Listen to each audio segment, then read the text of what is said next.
Medalist, the best of your ability in April is already pretty high, right? Could you talk us through that? Oh yeah, I mean, coming off of Paris last year, it was definitely a dream come true to be able to go to my first Olympic Games and medal. But I got bronze, which I'm happy with, but I'm also hungry and ready to do more because I know what I'm capable of. And so going into this season, that's the main thing that I was worried about.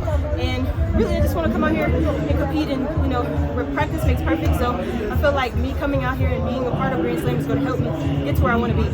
How important was it to be at Grand Slam, the very first on Grand Slam track? What's that again? How important was it for you to be at the very first meet here? Oh, being here for the first meet was very important to me. I'm actually a signed racer, so I'll be at all four. And then when the opportunity presented itself for me to be a part of it, I was like, sign me up. I'm a firm believer in change having to start somewhere, and I feel like Michael Johnson, his vision that he has for the athletes, I feel like it's a good start. Even though we don't necessarily have the field events right now, if this continues to grow and go in the way that it should, not putting words in anybody's mouth, but I'm just saying, the sky is the limit, and I feel like it's better to start somewhere than starting nowhere at all. Do you feel more pressure and expectations on your shoulders coming to this race as an Olympic medalist? Actually, no. I feel like 2025 is a new year.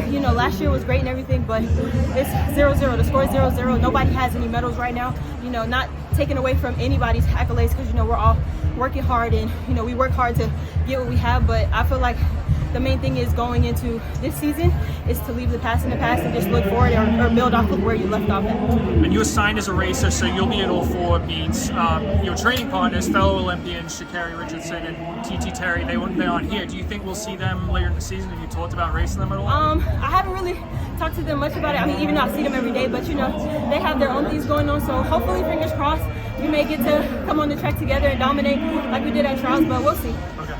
Thank you guys.